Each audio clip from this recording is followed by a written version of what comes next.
Bom dia a todos, boa tarde, né? Acho que é boa tarde. Boa tarde a todos. Bom, eu agradeço então à comissão organizadora pelo convite, que muito me honra compor uma equipe de palestrantes de tão alto nível, tanto na parte da manhã quanto na parte da tarde. Só me traz satisfação. E também verificar o interesse, né, que o tema desperta. Isso me traz um conforto e uma alegria, porque eu labuto nessa interface, planta, solo, tratamento. Então, é tudo a ver com o que eu gosto de fazer. Bom, eu troquei um pouquinho só o título, que eu coloquei águas residuárias, porque não necessariamente o termo água residuária fica mais adequado ao que eu vou comentar, que eu não vou só discorrer sobre esgoto doméstico, né? Eu vou falar sobre águas residuárias de potencial uso na agricultura.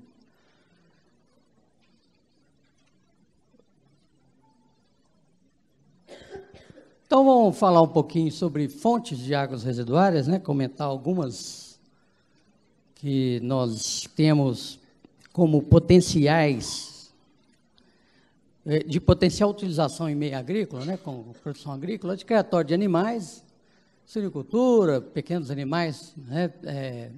Outros, né? Além da suinicultura, sala de ordenha, pátio de confinamento de bovinos, aquicultura, são águas geradas no processo produtivo de animais, né? Interesse comercial para a produção de carne, leite, etc. Agroindústria, indústrias como laticínios, produção de açúcar e álcool, abatedouros, processamento de alimentos, no couro, etc. E o esgoto doméstico também entra. Também é nós estamos de olho nele também, para poder fazer uma reciclagem disso aí, ou seja, retornar os nutrientes que foram uma hora tirados do solo, na forma de alimentos, que nós nos servimos desses alimentos, ou a geração de dejetos, e, logicamente, quem tem que receber esses nutrientes, esses elementos químicos que deram origem a esses alimentos, tem que ser o próprio solo, de onde saiu tudo.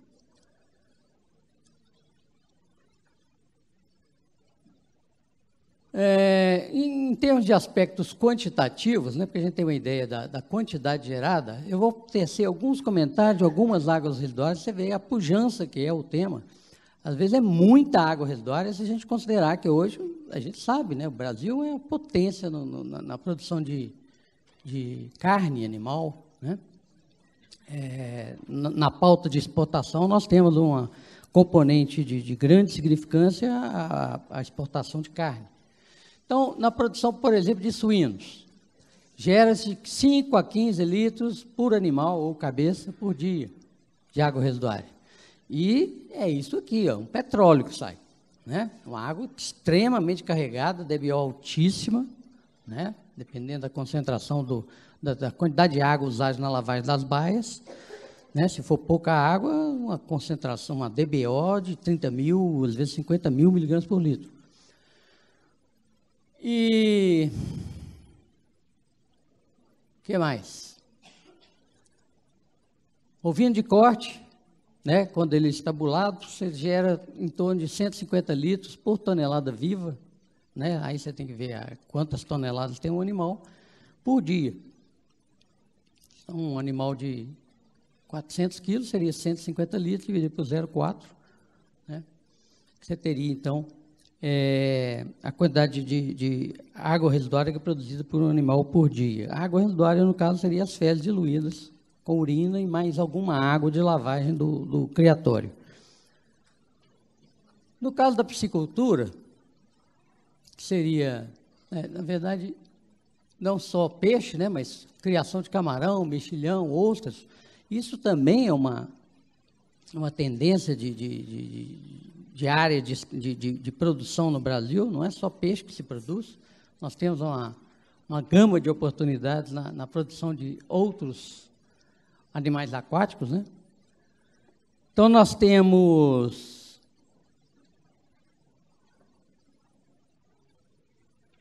uma troca contínua. Nós podemos ter o sistema de criação com troca contínua da água dos tanques, né? Que seria a água, é como se fosse uma caixa de passagem, né? A água entra no sistema e sai. toda e qualquer água que é utilizada no processo de produção de peixes, ou mexilhões, camarões, tem que ser tratada também. É um processo de utilização e geração de resíduos. Então, essas atividades demandam sistema de tratamento por efluente gerado no processo.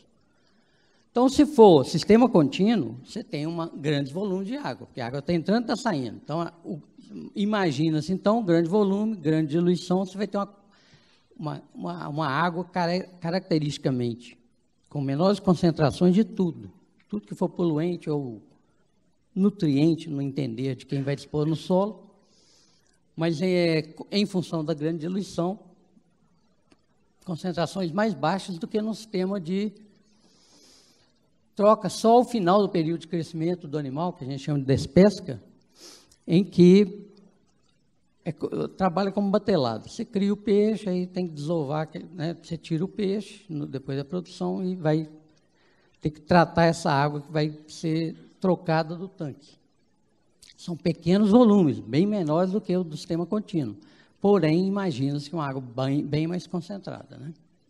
Concentrada de quê? De resto de ração, de algas, às vezes até alguns insumos veterinários que é utilizado para a criação.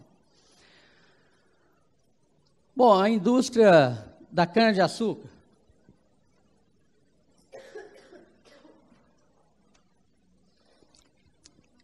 Na indústria do açúcar e álcool, nós temos a geração de uma água residuária de processo extremamente importante e, inclusive, que para mim é o referencial de adaptação do Brasil a lidar com o poluente.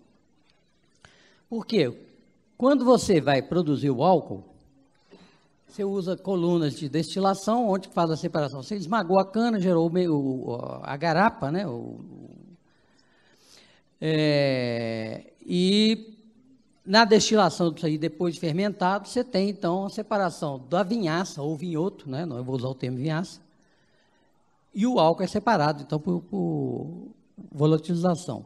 Ok, essa vinhaça, essa água residual de processo, que é extremamente complexa de tratar, nós vamos lidar com, eu vou comentar algumas águas residuais aqui, que tratar esgoto perto delas é fichinha, é mole, é filé. E essas águas são complexas de tratar. A vinhaça é uma delas.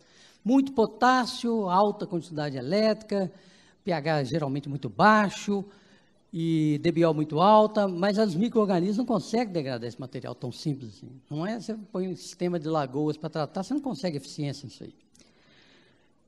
Aí o que se conseguiu raciocinar em cima disso? Olhando então as características dessa água, chegou-se à conclusão seguinte: bom, material orgânico o solo gosta, potássio o solo gosta, mas nós temos que nos precaver quanto de potássio colocar, porque ela é extremamente rica em potássio. Então virou um adubo potássico.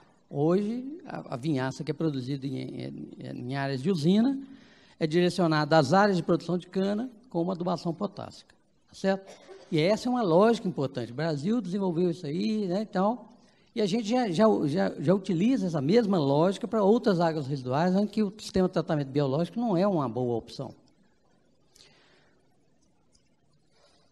Bom, quanto que se produz? 13 litros, né? Opa, vou voltar aqui. 13 litros por litro de álcool. Tá, é muita água residuária, então, se considerar a grande produção de álcool que já existe hoje no Brasil. Bom, a produção de carne fresca e respectivos cortes, né, o processamento da carne é geradora de uma água residuária entre 0,3 e 0,4 metros cúbicos por animal abatido, né? Se você pensar num grande frigorífico, é uma baita de uma vazão de água. Suínos 0,3, 0,5, ovinos 0,2, 0,3, aves, que é 1,3 litros. 13 litros, daqui não dá para enxergar direito, 13 litros por ave abatida. Muito bem. Tem uma típica água residuária também do processo, muito semelhante em termos de característica à vinhaça que eu comentei há pouco, que é a água do processamento do café. Por acaso, pegou um assunto muito específico, não é tão específico assim não, porque nós temos produção de café em Minas Gerais, tanto no Triângulo, quanto na zona da Mata Mineira, quanto na região sul, que é, né, o café geralmente é o de melhor qualidade. Então, em Minas Gerais, Espírito Santo, uma parte já do Cerrado, se produz muito café, né? São Paulo. E como forma de ganhar em termos de qualidade do grão, que é o produto final, né? Que é isso aqui. Não, aqui é fruto boia, mas seria esse material aqui descascado, né? Que é a semente. No processamento disso aí, para tirar aquela casca vermelha e fazer a separação dos verdes da casca vermelha, nós temos então um processo onde que entra a água. Né? A separação é feita com água para lavagem e também por princípios físicos, né, de boiar e não boiar, você tem a separação dos frutos por categoria. Ok, essa é uma água também complexa, é uma água que tem que ser tratada, já que a maior parte dos locais de produção estão implantando usinas de beneficiamento ou processamento do fruto. Então, o processo de beneficiamento, não vou tecer detalhes aqui, que não faz sentido, mas gera uma água também, né, na proporção de 4 litros por litro, tá? Uma água com altíssimas concentrações de DBO, tal como é a vinhaça, e também aí, muito semelhante, alta concentração de potássio, acidez, também uma água desequilibrada quimicamente, muito semelhante ao que tem que ser, ou aí eu que cheguei, né, a gente desenvolvendo trabalho de pesquisa, a gente chegando à conclusão que tratar era perda de tempo e que o certo seria voltar para a lavoura com adubação potássica.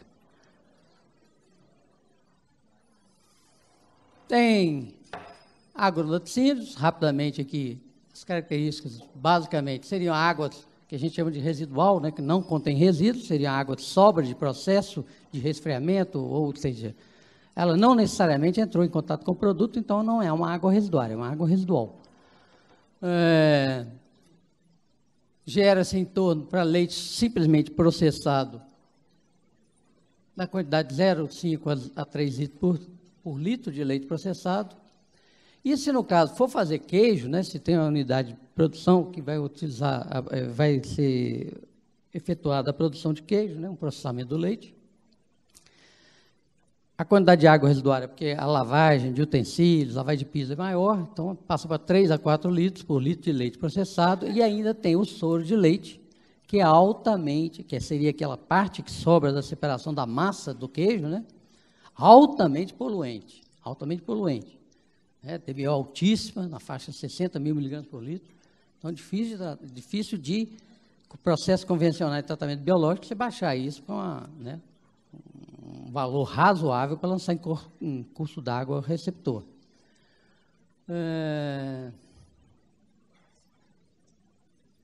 Bom, e aspectos quantitativos? Eu vou só comentar aqui, rapidamente, eu vou fazer chamada de algumas águas residuárias. Vou chamar, por exemplo, a atenção, eu estou marcando em vermelho ali, né, um quadrinho vermelho, o que a gente chama de elemento químico referencial. Porque o ideal é que toda água residuária fosse equilibrada quimicamente, fosse exatamente aquilo que a planta precisa na hora que você for jogar no solo. Não é bem assim, né? Até que quando eu falo água desequilibrada quimicamente, eu estou pensando a proporção dos elementos químicos que a cultura precisa. Tá? Então, é o quê? Qual que seria mais ou menos a lógica? É mais nitrogênio, potássio, depois cálcio, aí depois vem diminuindo as necessidades de magnésio, de enxofre, talvez um pouco mais acima, e depois fósforo, e depois micronutrientes, pequenas quantidades.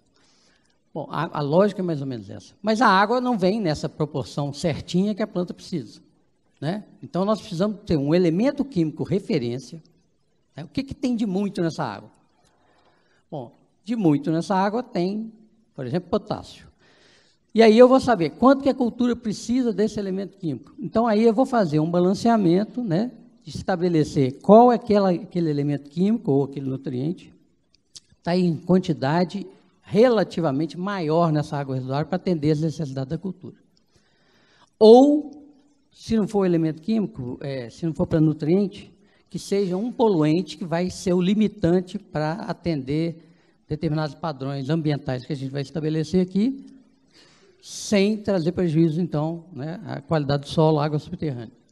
Então, é que a gente chama de elemento químico referencial. Nós vamos descobrir na água residuária qual é esse elemento. Aí você, mas aí se eu atender para potássio, vai faltar nitrogênio para a cultura. Ok. Nós vamos aplicar essa água e o que precisar de responder em termos de aumentar nitrogênio, a gente faz com a adubação química convencional. Né? Todo mundo fazia antes, então continua fazendo. Pega lá, compra o nitrato de amônio, sei lá, uma ureia, e vai complementar a adubação para a cultura. Então, no caso, por exemplo, da vinhaça, como elemento químico referencial é o potássio, eu vou definir a dose de aplicação de vinhaça no solo com base nas necessidades que a planta tem de potássio. Se faltar nitrogênio, eu vou usar adubação química convencional. No caso da laticínios, por incrível que pareça, a água de laticínios, ela tem, em concentração relativamente alta, sódio, assim como o esgoto tem. Quanto que a planta precisa de sódio? Teoricamente, nada. Não é considerado um elemento químico essencial para as plantas. Então, nós usamos um referencial que a gente obteve de pesquisa, que nós devemos colocar no solo, no máximo, 300 kg por hectare ano de sódio via água residuária, para não trazer problemas de ordem física, nem tanto, mas de ordem química, principalmente, a qualidade do solo. No caso do beneficiamento de fruto cafeeiro, conforme eu tinha antecipado, né? Potássio. Suinocultura, geralmente o nitrogênio é nosso referencial, porque tem concentração muito alta em relação às culturas, às necessidades da cultura. Bovinocultura, volta a ser o sódio. Por que o boi tem tanto sódio? Porque faz parte da alimentação dos bovinos, inclusive se fornecer sal no coxo, né? Sal, NaCl. Então tem que ter sódio mesmo na água residuária. E no nosso querido esgoto doméstico,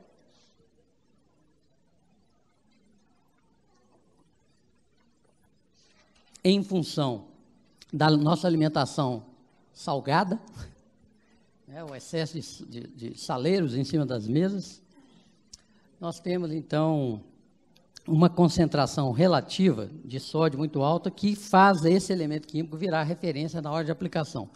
Então, contesto muito frontalmente, nós vamos comentar isso na fertirrigação, quando se propõe aplicar esgoto doméstico para atender as necessidades hídricas da cultura. Porque se você fizer isso, você vai aportar uma quantidade de sódio continuamente ao solo que vai dar problema.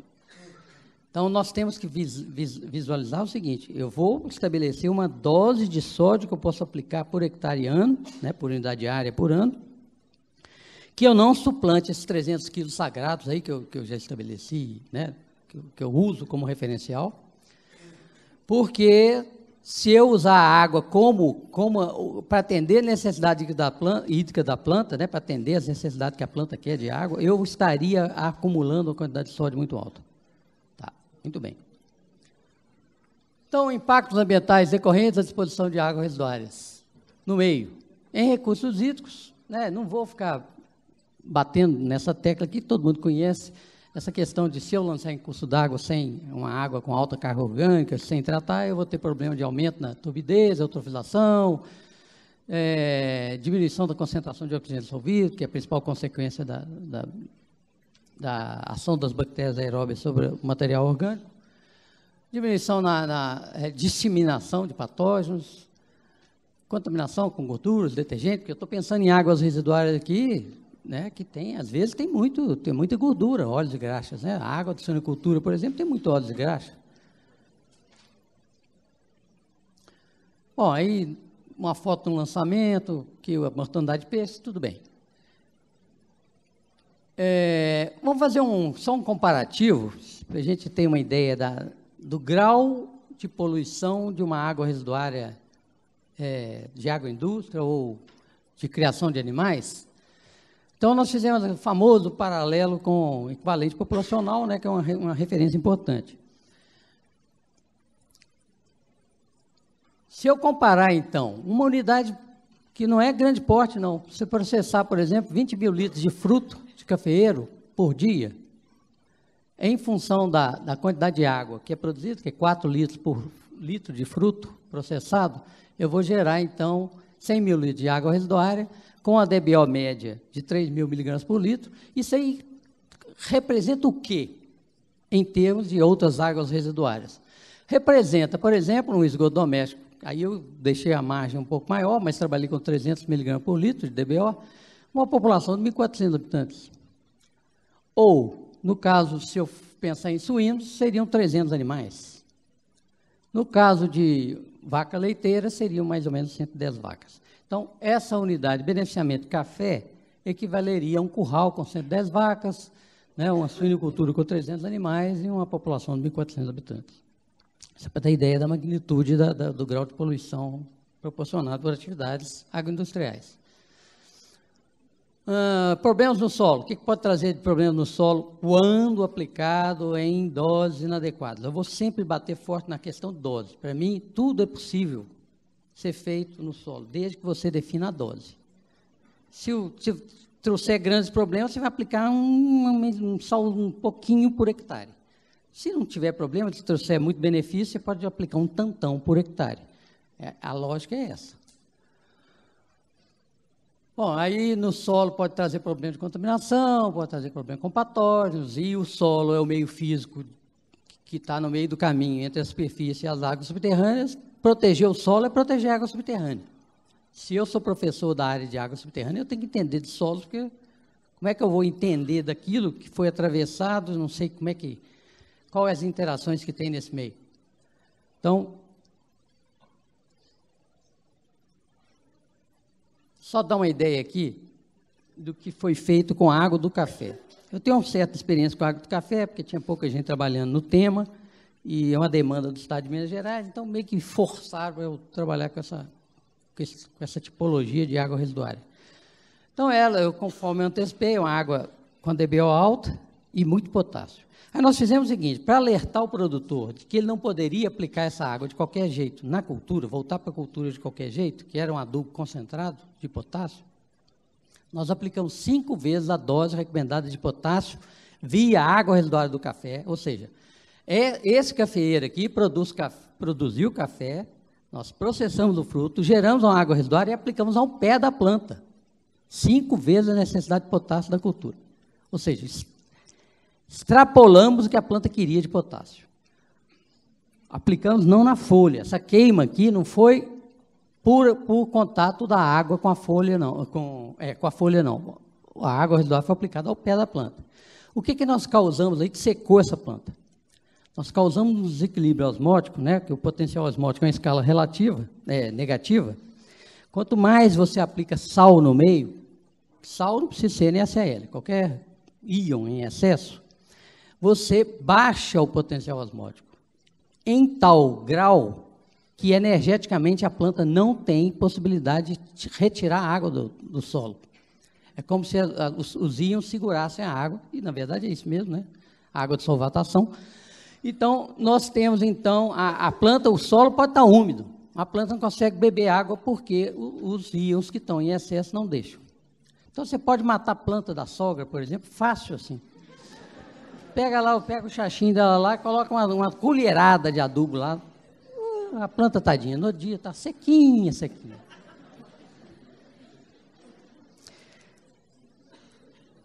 Bom, implicações econômicas e legais da disposição inadequada de resíduos. Aumento nos custos de produção, multas e problemas com órgãos ambientais, tá? Nós vamos passar mais rápido disso, né? Não sou... muitas pessoas aqui são de órgãos ambientais ou são de entidades aí que trabalham com isso aqui, eu vou ficar só comentando aqui, né? Nós estamos sujeitos à lei. Mas só queria comentar o seguinte, olha aqui, ó. Para a agricultura, isso aqui conta muito.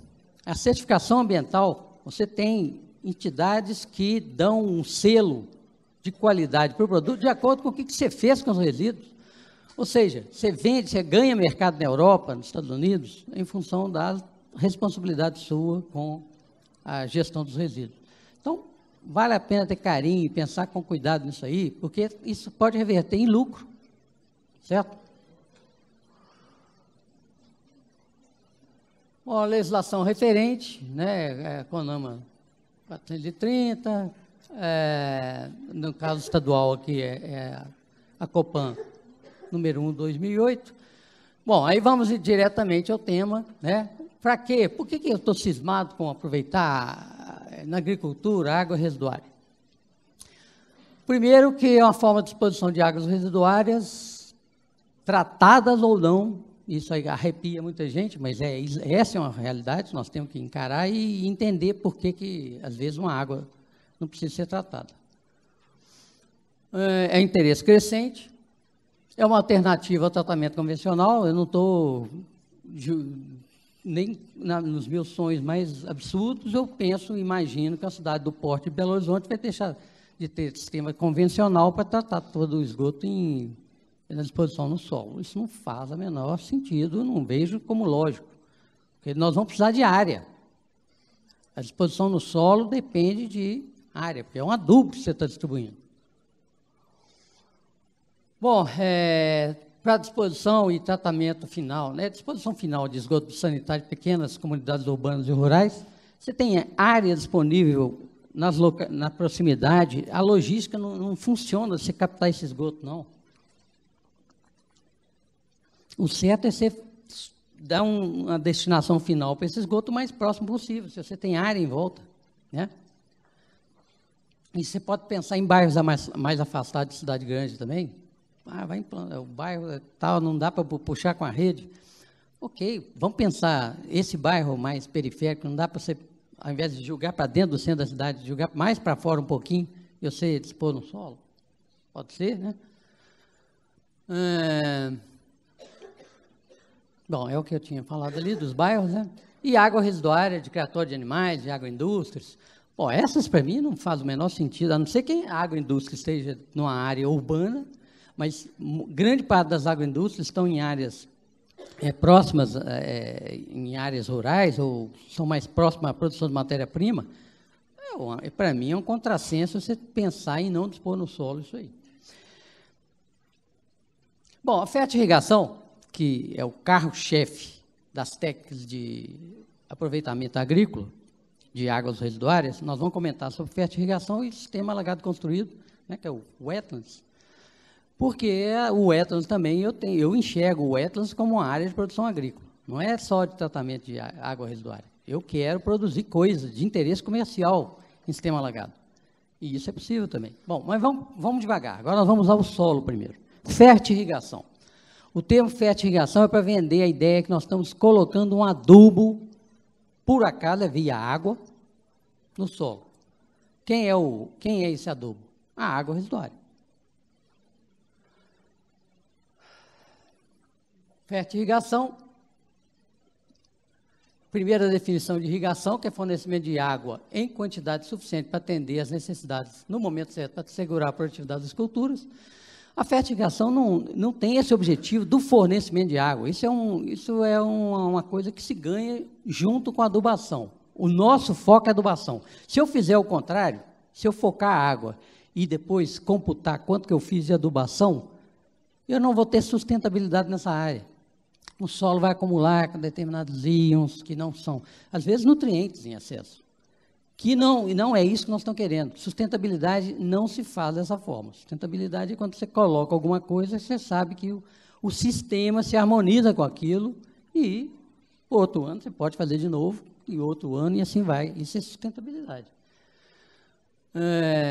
Então, procurem não usar o termo irrigação com esgoto, irrigação com água de suinocultura, porque você está vendendo uma ideia errada, um conceito errado. O certo é usar fertirrigação, que aí você está vendendo um conceito de fertilidade, ou fertilização, ou adubação.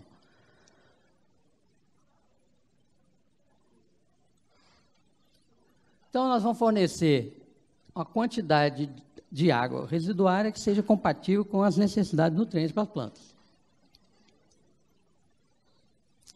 Bom, as vantagens seriam o quê? Dar um lançamento em corpo hídrico? Uma grande vantagem. Ah, não, mas nós precisamos da vazão do esgoto para para gerar vazão do curso superficial. Se nós estamos nessa situação de contar com esgoto para compor vazão de curso de água superficial, nós estamos mal, né? Por exemplo, o Rio São Bartolomeu, lá em Viçosa, só existe porque tem esgoto lançado na calha dele. Não existe rio mais. Bom, mas eu prefiro, né, que essa água retorne via escoamento subterrâneo, né, se infiltre no solo, ela vai gerar um efluente que vai manter esse curso d'água. Para mim, isso é muito mais adequado. Bom, tratar o solo, é uma forma de tratamento, porque o solo é um meio filtrante, que possibilita a remoção de sólidos, em suspensão, dissolvidos, além de patógenos. Nós vamos conversar sobre patógenos depois. Possibilidade de aproveitamento para proporcionar aumento na produtividade agrícola, é o nosso objetivo. Possibilidade de recarga de aquífero. Ah, não, mas eu não vou aplicar uma quantidade tão grande que vai chegar no aquífero. Mas você está dando uns delta água de vez em quando, que esse negócio, uma hora, né? Próxima chuva, leva ela um pouquinho para baixo, assim vai. Então, você tem um aporte que, apesar de você molhar ali na faixa de 0 a 30 centímetros de profundidade só, com o tempo você está contribuindo para a recarga de aquífero.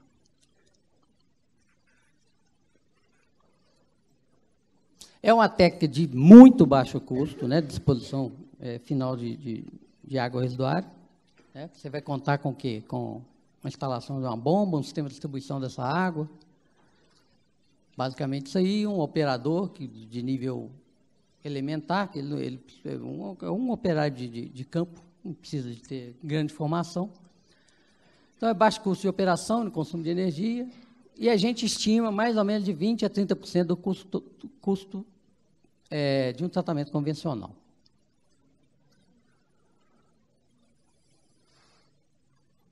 Bom, para país de clima tropical é tudo o que a gente entende como necessário. Nós temos, ao contrário do que muita gente pensa, nós temos uma parte do Brasil com solos pobres, deficientes de nutrientes, geralmente uma área, né, não é todo lugar que você vai encontrar área disponível para isso, mas nós temos ainda muitas áreas com possibilidade de ter utilização agrícola. Então, nós temos solo, nós temos clima favorável, mineralização rápida da matéria orgânica para disponibilizar mais nutrientes. E essa técnica, então, cabe muito bem nessas condições. Solo pobre, né, precisa de nutrientes.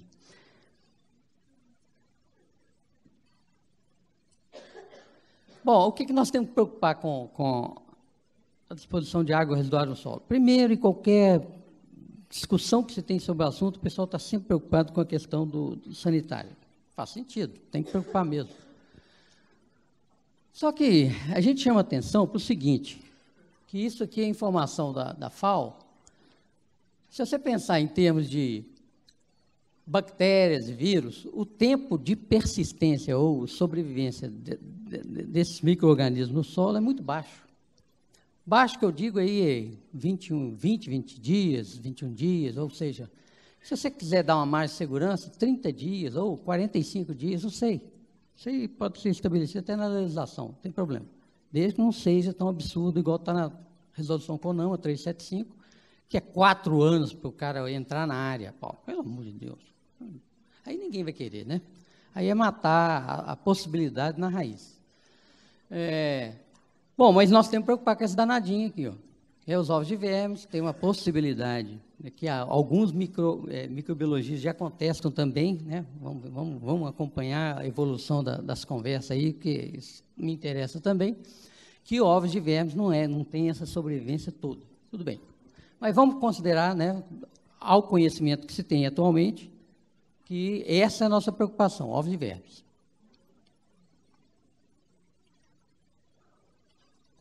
Bom, o que nós temos no solo que acaba tão rápido com micro-organismos assim? Nós temos a predação principal. Para mim, é o principal mecanismo que tem. É o próprio micro-organismo nativo que pega essas bactérias de porrada na hora que ela entra no sistema.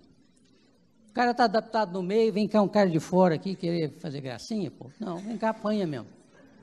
Essa que é a lógica. Igual um bonitão chega na cidade interior, acha que vai pegar as meninas todas. Você leva ferro, vai levar um ferro danado. Predação, efeito antagônico de substâncias também são liberados no processo. E aí nós acompanhamos Escherichia coli, que é um indicador importante, né, como indicador de contaminação fecal.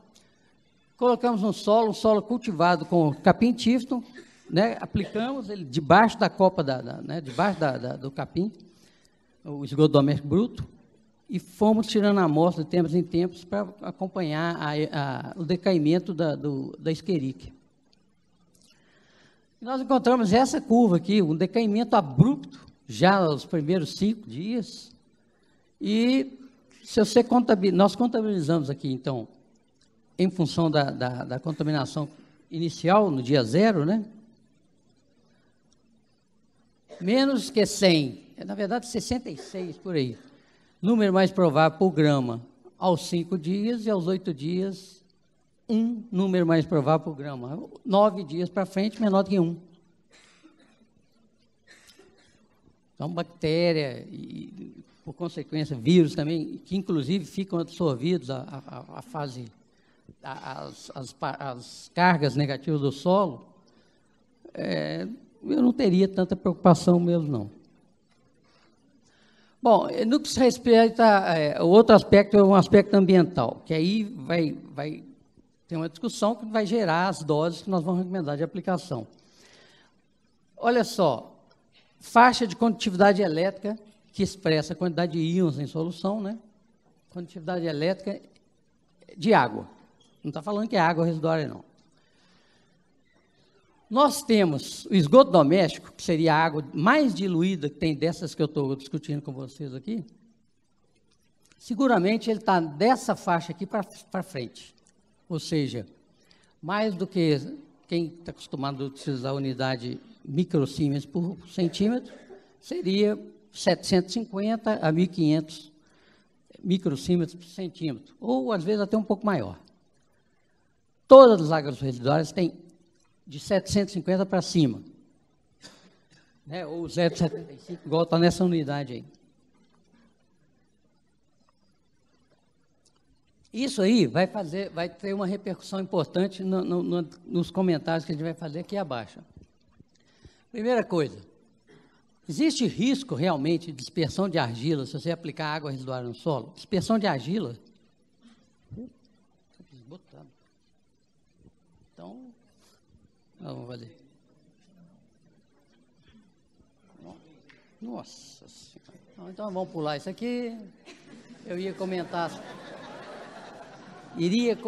sobre a perda de qualidade da água residuária, do esgoto doméstico, especificamente em função do grau de tratamento. Então, eu uso sempre também uma frase para espantar o pessoal, que é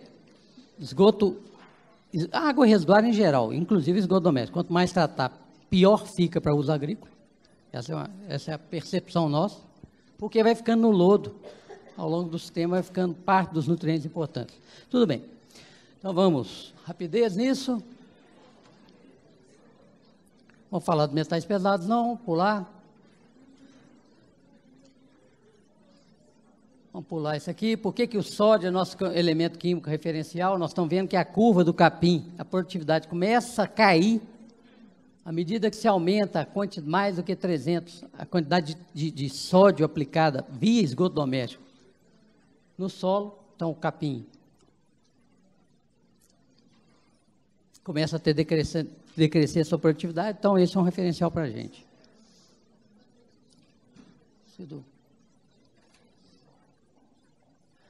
Vamos chegar, a dose de aplicação vai ser o quê? A quantidade requerida pela cultura dividida pela quantidade ou concentração disponibilizável pela água residuária. Basicamente isso aí, para chegar na dose a ser aplicada no solo. Ah, mas tem cultura que não requer, por exemplo, o nitrogênio, o sódio. Então, nós colocamos aqui 300 quilos por hectare, que a cultura e o solo toleram que se aplique como referencial de... Bom, e como é que seria aplicado no solo? Seria um sistema preliminar, tratamento preliminar, talvez um gradeamento só, uma caixa de areia, se precisar, dependendo da água residuária, um tanque de acumulação, lavoura. Essa que é a nossa ideia. Como aplicar, então? Por aspersão. Não é a técnica adequada para esgoto doméstico, por motivos que vocês já pensam, né? Divagação de maus odores, né? De propagação de maus odores, dispersão de gotículas com risco sanitário. Então, para aspersão, para água contaminada patogenicamente, não é adequado. Possibilidade seria gotejamento, mas gotejamento é pingar, através de um gotejador, a água sair pingando, mas água rica em sólidos, em possibilidade de desenvolver biofilme, vai entupir muito fácil. Então, aí nós desenvolvemos um sistema além de soda para remover material orgânico e diminuir a possibilidade de formação de biofilme, mas a minha menina dos olhos atual é essa aqui, ó. Esse para mim é o cara. É a distribuição por sulcos. Por quê? Porque você não tem exposição dessa água residuária, a exalação de maus odores, porque é no ar que gera-se maus odores. Quando você coloca a água residuária no solo, o solo é um excelente desodorante. Já ela deixa o esgoto, ou a água residuária da silvicultura, deixa de ter mau cheiro. Então, a distribuição seria dessa forma, baixo custo, é uma tecnologia que era utilizada para aplicação de água limpa, né, para irrigação. Agora nós estamos enchendo a bola dela de novo, porque é para nós a nossa técnica de disposição de água residuária mais adequada. E aí, só mostrar um experimento, isso aqui é real, montado na ET Onça, né, para quem não é da Copasa, é uma estação totalmente de esgoto, próxima a BH, em que nós pegamos o esgoto bruto, simplesmente passou por um gradeamento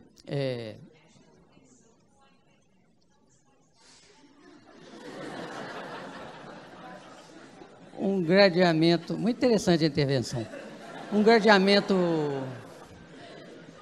primário, né, malha média, não é um gradeamento muito fino, e lançado então nesses sulcos. Foram construídos em nível, não tem declividade a sulco, seriam então piscinões espiga, né? Seriam tanquezinhos aqui, cada um desse aqui é um tanque. O capim foi plantado aqui no camalhão, capim elefante. Aqui já tem o capim no começo do crescimento dele. Aqui ele crescendo mais. Aqui, comparando o tratamento químico, né? Adubação química convencional e mais irrigação. Aqui o capim, nessa altura aqui já é o capim, produzido com esgoto doméstico só, tá? E complemento da água também de irrigação, que o outro também ganhou.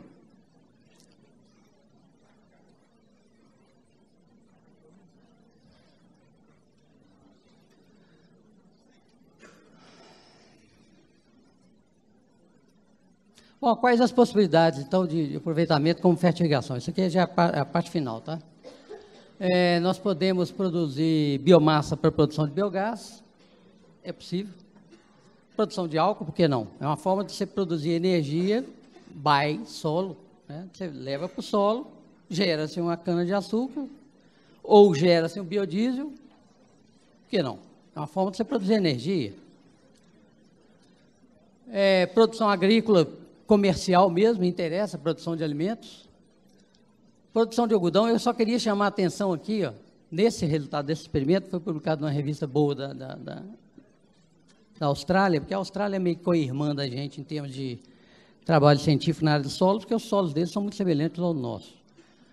Bom, nós aplicamos esgoto doméstico bruto e tratado, e nós obtivemos uma produtividade de 44% maior em relação ao tratamento de adubação química e irrigação com água limpa, e 22% em relação ao esgoto tratado, que foi aplicado, ou seja, o esgoto bruto realmente ele é melhor, ele proporciona maior produtividade que o esgoto tratado, pelos motivos óbvios que eu expliquei, que à medida que vai tratando, vai ficando uma parte importante dos nutrientes, vai ficando no lodo. O sistema alagado construído também pode ser utilizado na produção de capins, né? Na produção de arroz, por que não? Na produção de milho. Esse aqui é um experimento que nós conduzimos lá em Viçosa, a água residual da silvicultura produzir milho. milho que vai ser o alimento para o suíno, que vai defecar de novo, vai gerar água residuária, e nós vamos revolvendo o negócio aí. E por que não, que aí também é o grande apelo do momento também, flor, né? Por que você não, né, você não pode usar, então, áreas de sistema alagado, sistema alagado construído em jardinagem ou, né, produção comercial de flor também? Por que não? Né? Além do jardim, que vai ser legal você ter na sua unidade industrial ou no seu bairro, você pode ter, então, produção comercial de flor. Só, com a licença aqui dos organizadores, vou fazer um merchandisingzinho aqui, que esse livro está demorando demais para sair. A capa já está aí, o livro o livro já está na boca do forno. É um livro que eu, inclusive, já uso na pós-graduação, na minha disciplina, e aí eu estou só avisando que em breve, agora sai. É Editora Viçosa. E eu estou divulgando porque a Editora Viçosa é meio devagar para essas coisas. Vocês vão saber que existe esse livro. Então, eu estou mostrando que existe e abordo esses assuntos aqui que a gente trabalhou no momento.